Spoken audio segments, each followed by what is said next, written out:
Hello, NE204. What we will cover in this series of lectures is Lab 13, Networks in Neuroscience. And what we'd like to do in this lab is develop some techniques to analyze networks using MATLAB, and also to take the networks that we drew in class, as well as other networks, import them into MATLAB, and then start manipulating them. And so what we'll look at today are 4 measures of networks and how to apply these measures. And let's start by constructing a simple network. This will be a network that we discussed in class. You can get a picture of this network from Blackboard Learn. It's called net1.jpg, and I've loaded up that picture here on the left of the screen. And what we see is that this is a network. We can ask questions about it right away through visual inspection. We can ask how many nodes are in the network. That's the first question. We can again see this through visual inspection. We can count the number of nodes, or just look at the numbers. We see there are 1, 2, 3, 4, 5 nodes in this case. We can also ask a simple question, one of our measures: how many edges are there in the network? And again, through visual inspection, we're able to deduce how many edges exist. In this case, there are 1, 2, 3, 4 edges in this network. So those are pretty simple questions we can ask through visual inspection. But if we'd like to do more, especially as the networks get more complicated, we'd like to take this network, this picture of a network, and turn it into something that MATLAB can read in or understand. And the way we'll do that is eventually by creating a matrix. We can think of lots of ways to represent this network. We might try to list all of the pairs of nodes that represent edges. For example, we could list there's an edge between node 1 and node 2, and we could represent that with an ordered pair. We could also represent the structure of this network by saying there's an edge between node 1 and node 3, node 1 and node 5, and node 1 and node 4. And again, we can list all of these ordered pairs to represent where the edges occur. Now, of course, because we have an undirected network, we could just as well represent that an edge exists between nodes 2 and 1. It's the same as nodes 1 and 2. The order doesn't matter in this case. It's irrelevant. All we care about is that an edge exists between node 1 and 2, or equivalently between nodes 2 and 1. So that's one way we could try to represent this system. But again, let's go back to this idea and represent this network instead as a matrix. And the way we'll do that is we'll define a new empty matrix. Let's define that matrix as A. So here's our matrix A. We can look at it right away and we see it's a 5 by 5 matrix that consists of all zeros. And what we'd like to do is fill in this matrix, create an adjacency matrix that represents the network that we've drawn in the picture above. And the way we'll do that is we'll think of each row as corresponding to a particular node. So we have rows 1, 2, 3, 4, and 5. And each column also corresponding to a node, columns 1, 2, 3, 4, and 5.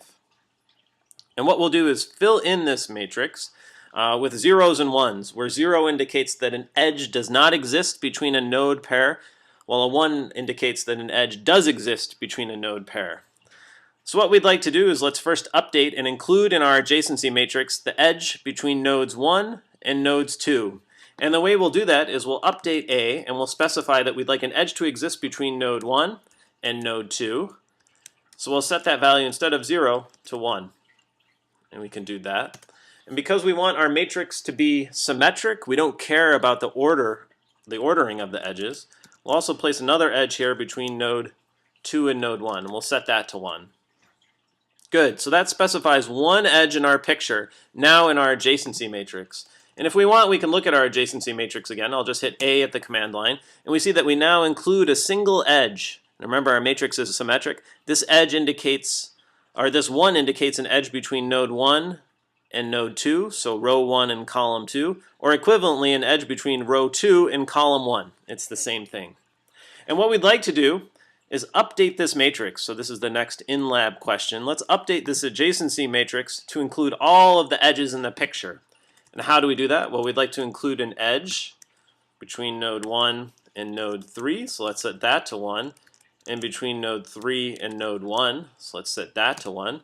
And that indicates this edge between node 1 and 3. What about between 1 and 4? We'll do the same commands. I'll hit up arrow here twice to get back to 1, 4. We'd like to include an edge there. And between 4, 1, we'd like to include an edge there. And that's the third edge in our network. What about the last one? We have the edge between node 1 and node 5, and node 5 and node 1. And that creates our adjacency matrix. We've now taken this object, this network that we have a picture of, and put it into something MATLAB can read, in this case a matrix. There are different ways to visualize this adjacency matrix on outline 62 in our code. How do we do that? Well, we can print it out at the command line by just looking at A. And we can read off where the edges exist. So where are the ones? They're between node 1 and all other nodes, nodes 2, 3, 4, and 5, or equivalently between node 2 and 1, node 3 and 1, node 4 and 1, node 5 and 1. And notice again, this matrix is symmetric. We can see A1, 2 is equal to A2, 1. And similarly for all other pairs of nodes. So that's one way we can look at it. Another way we can look at it, if we look at lines 74 to 75, we can execute this SPY command. So I'll do that here. And what we find in this case, this is a representation of the nodes in our network. It's not the greatest figure, but it gives us a visual representation of our adjacency matrix where we have nodes on the vertical axis and node number on the horizontal axis. It also includes 0 and 6, right, which is not useful for us.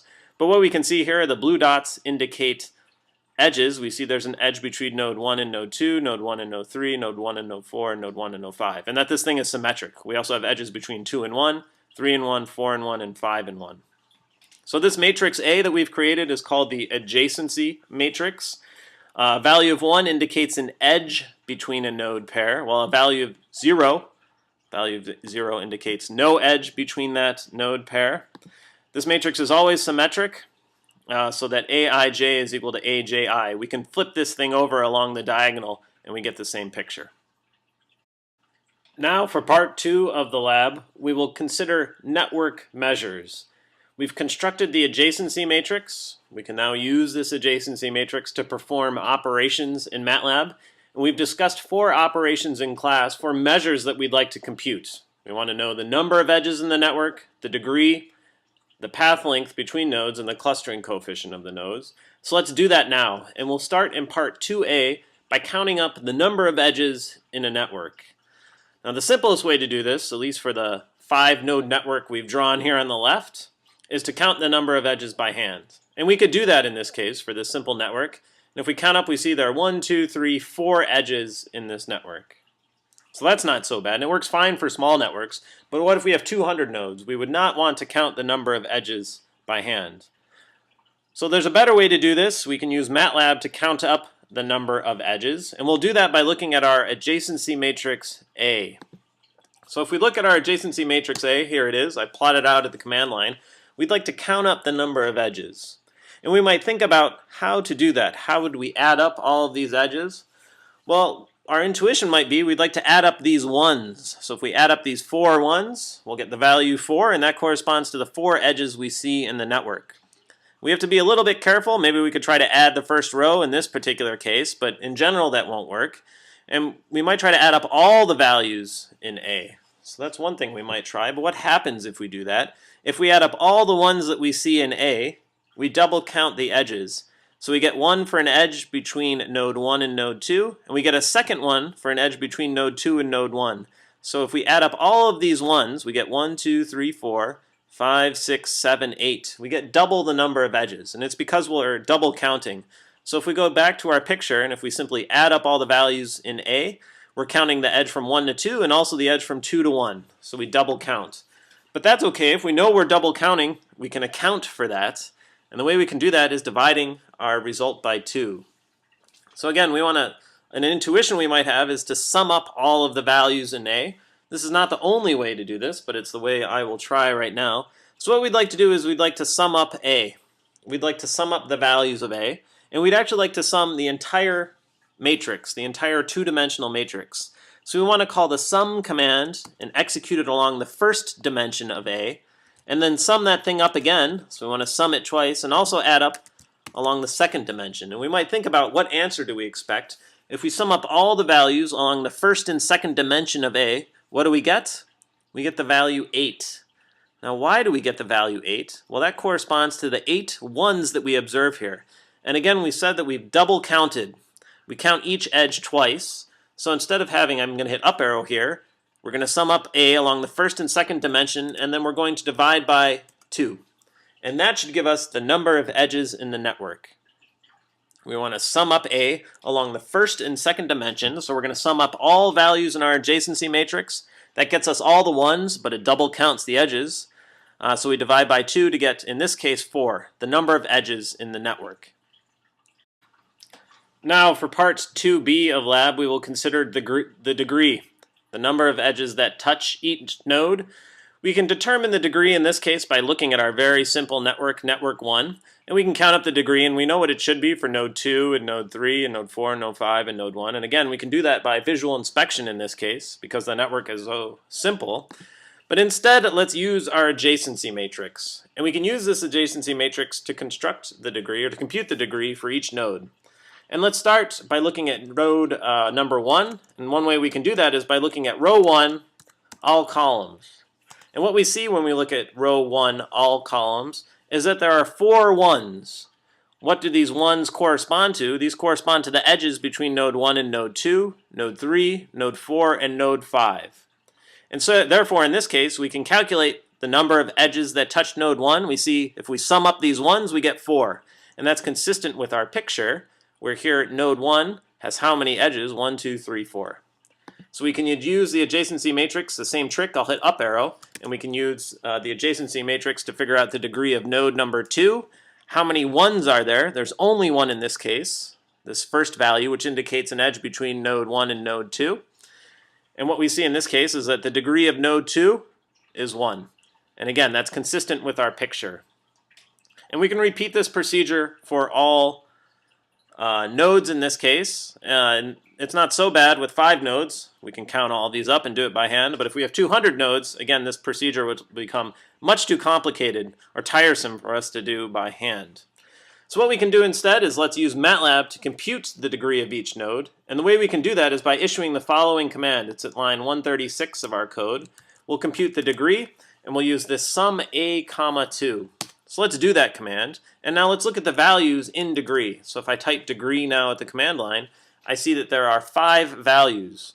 These correspond to 4 in the first entry and then all ones.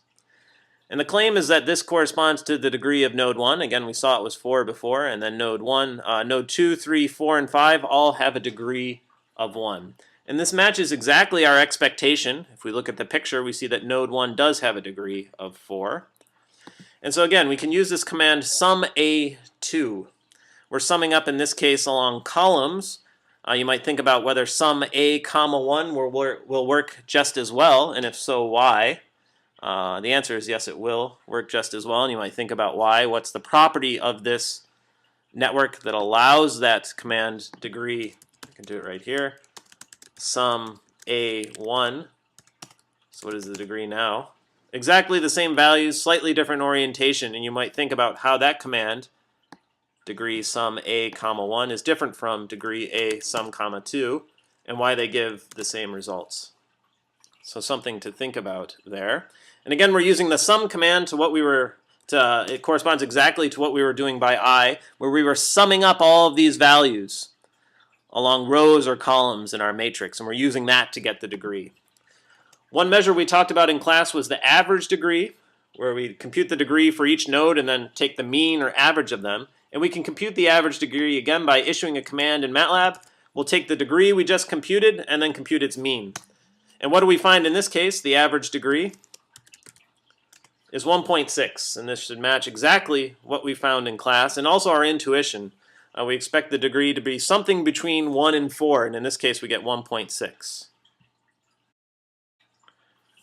So now, in part 2c of lab, we will consider a third measure, the clustering coefficient, and look for the number of completed triangles in a network. To compute the clustering coefficient, we will not write the code ourselves. Instead, we will download this code from a site on the internet. That site is listed here at line 156 in the code. And if we go there, we're going to download a single function, clustering coefficient underscore BU. So I've gone to this web page, and I'm looking for that function. And I know it's down under this heading, clustering and community structure. And we'd like to download this single function, clustering coefficient underscore BU. BU here does not stand for Boston University. It stands for Binary Undirected Network, which is the types of networks we're interested in here. So save that file into your directory. I've already done that. So I've downloaded this file, saved it in my directory. You can look inside and have a peek at that file if you're interested. It's been written by experts in the field, so we can trust that it works. And we'll use this to analyze our adjacency matrix A. So I'll bring up our MATLAB window here. So here's our MATLAB window, and we'd like to use the clustering coefficient underscore BU, apply it to our network A, and if I do that, what do I find in this case? Undefined function or method, clustering coefficient BU. So what's wrong here? Well, I'm in the wrong folder. Now let's navigate to the right folder. I'll hit up arrow and try to compute this command again, and I see it doesn't crash. We get a result. So we get the clustering coefficient. And we can see what is the size of clustering coefficient. So what is its size of clustering coefficient? We see that it's 5 by 1, so 5 rows in one column. We can look at it, and we see it consists of all zeros. And then we can ask, is that consistent with our network? Clustering coefficient of each node is 0. Now, are there any completed triangles in this network? The answer is no. There are no completed triangles in this network. So we expect the clustering coefficient for every single node to be 0, and that's what we find. For node 1, the clustering coefficient is 0, node 2 it's 0, node 3 it's 0, and so on. So it does make sense. It is consistent with this simple network. We can also compute the average clustering coefficient, and so I'll do that now. This is a summary measure for the entire network. You can probably already compute in your head what the average should be. If they're all 0, then their average clustering coefficient, let's look at it, the average clustering coefficient should also be 0. And that's in fact what we find. So we've computed the clustering coefficient by downloading a piece of MATLAB code from somewhere else. We found it matches our expectation, and we'll apply this measure to more complicated networks as we go along. Finally, in part 2D, we will compute the last network measure of interest to us, the path length, which remember is the number of edges traveled from one node to another. And again, to compute the path length, we will download this function from the web. I'll go to that same website. The URL is here at line 186. And we'll download the function distance_bin. And if I scroll down through this page, I'm looking for that function distance_bin. It's under paths and distances. Here it is, distance_bin. It's for binary networks undirected, which is appropriate for our purposes. And so you can download that function. I've already done it, and put it in your working directory. So let's do that. And now if you're interested, you can always have a look at this function and see how it performs. We can trust it in this case because it's been developed by our colleagues, Olaf Sporns in particular, who's an expert in these types of measures. And what it takes is a single input, our adjacency matrix, and returns the distance traveled between each pair of nodes. Now luckily, again, it's easy to use, so we can compute the distance for our adjacency matrix A. We'll call this function, and let's see what happens. Now it takes a little bit of time, but eventually it returns the variable dist. So it returns this result. I can see in my workspace, we can ask what is the size of dist. It's 5 by 5. And so what does this represent? Well, let's look at it. So we can print dist at the command line, and what this is indicating is the path length from each node to every other node. And so if we have our 5 nodes, 1, 2, 3, 4, 5, which corresponds to rows, and our 5 nodes, 1, 2, 3, 4, 5, which corresponds to columns, we can read the distance from node 1 to node 1. That's the first entry. It has a distance of 0. I'll pull up our picture here, and we see, of course, the distance from one node to itself is always 0. The distance from node 1 to node 2 is 1. From node 2 to node 3 is 1, and so on. We can also look at the distance from node 2 to all of the other nodes. That corresponds to the second row. We see the distance from 2 to 1 is 1. The distance to itself is 0. And the distance to the other nodes is 2. So to get from node 2 to node 3, we follow 2 steps. From node 2 to node 4, we follow 2 steps. And from node 2 to node 5, we follow 2 steps. And the same is true for all the other nodes. So you can look at this distance matrix and see the distance between each node and every other node. So it's the path length between all pairs of nodes. Notice that it again is symmetric. The distance from 1 to 2 is the same as the distance from 2 to 1. So we have this symmetric matrix. We can flip it about the diagonal. Now we'd like to compute the average path length between all pairs of nodes. To do that, we can execute line 211, where we're going to sum up this distance and divide by 2. That accounts for our double counting. Remember, this matrix is symmetric. We're using this tricky command here. This allows us to sum up the distance over all indices, so we don't have to specify whether we're computing the sum over rows and columns. So you can read about that notation here. Essentially, it's just taking this two-dimensional vector and making it a one-dimensional object. So we're going to sum up over all distances, and we get the average path length. And again, we're dividing by 2 to take care of this redundancy, where we're counting the distance, in this case, from 1 to 2 and 2 to 1. So we divide by 2 to take care of our double counting.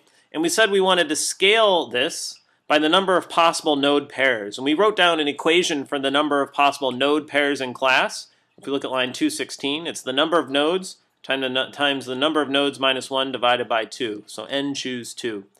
In our case, n is 5, so we can compute this average path length measure in line 221 and 222.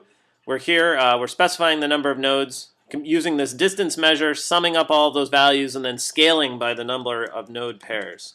And what we find in this case, the average path length has a value of 1.6, consistent with what we found in class and also consistent with our expectations. We expect the path to be somewhere between 1 and 2 steps, and that's exactly what we find. So in part 2 of lab, what have we done? Well, in summary, we've computed these 4 measures. We've determined in MATLAB how to take our adjacency matrix and compute things like the total number of edges, the average degree, the average clustering coefficient, and the average path length. And these 4 numbers provide a simple numeric summary, a 4-number summary of a very complicated or potentially complicated network structures. So far we've looked at a simple network. What I'd like to do in the last part 3, is analyze some real data of macaque cortex. So this is monkey cortex. And what we'll do is we'll download this data set from Blackboard Learn. So if you go to Blackboard Learn for this week, you can define, or you can find this variable, macaque.mat, and then we can load it into MATLAB. And that's what I'll do here. I'll load this data set into MATLAB, and we can start immediately asking questions about it. First, what happens when we load in this data? I've navigated to the right directory, so I don't get any errors here. I see it loads in 2 things. It loads in this variable A, which is 71 by 71. This corresponds to the adjacency matrix, which specifies the structure of the network. And then there's also this variable names, which corresponds to the names of the nodes in this network, in case you're interested in looking at that. And we can start immediately asking questions. For example, how many nodes are in this network? We see that the adjacency matrix is 71 by 71. So in this case, it has 71 nodes. Each of these nodes corresponds to a cortical region. We've simplified this data set a bit by making it symmetric. It's not actually symmetric, it's pretty close, but we've made this simplification so we could apply some of our tools and see how it behaves. So what we can do to start is let's try to visualize this data set, and the way we can do that is by issuing this spy command like we used earlier. So if I say spy A, here is the adjacency matrix, and again this represents the connectivity of this monkey cortex. We have 71 nodes by 71 nodes, and each dot here indicates a connection between nodes. So you can get some sense for the connectivity. It's not completely blue, so everything is not connected to everything else. It's not completely white, so we do have some edges here. And maybe we can get some sense for its structure. And again, what we can do is we can compute all of the measures we've considered so far. So what can we do? Well, we can compute things like the total number of edges. How do we do that? Well, we said we could sum A, comma 1. And sum A, comma 2. So we're going to sum up all rows, all columns, and then divide by 2. And we get 438 edges in this case in our network.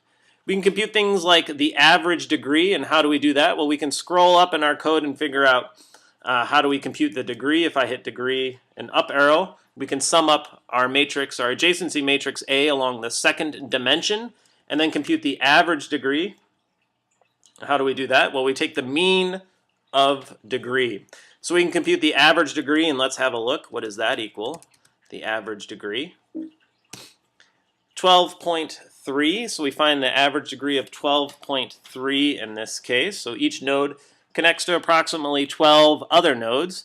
And we can do things like compute the average clustering coefficient. If I scroll up in our code, we can look for the lines where we compute the average clustering coefficient.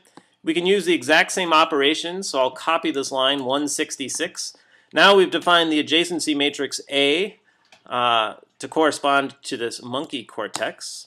So if we compute the clustering coefficient here, we can then compute the average clustering coefficient, again using the same code as above. And we can look and see what is the average clustering coefficient, near 0.5 in this case. And we can compute the average path length. We can use this distance command again, or we're using that command distance binary, which we downloaded from the web. We compute the distance matrix, and here it is. And if we look, what is the size of distance? It's 71 by 71 again, specifying the paths between each pair of nodes. And we can compute the average path length, where in this case we have to set n equals 71 because we have 71 nodes in our network and we want to make sure we scale by the correct value. And then we can compute the average path length, and let's have a look. I've just pasted in this line, in this case 222, into the MATLAB command prompt, and we find an average distance of 2.2. So in this way, we're able to compute all of these four numbers, this four-number numeric summary, for this data set, which actually corresponds to anatomical connectivity in a real brain. Finally, the homework for this week for Lab 13, it's due a week from today. If you look on Blackboard Learn, what you'll see is there's assignment 13. I've got it over here on the left. And there'll also be a couple of other matrices to analyze. You can download this data set, A1.mat, A2.mat. Each of these correspond to adjacency matrices that you'll analyze in assignment 13. So good luck with that. Please post comments to the discussion board and go to Open Lab, and I will see you next week.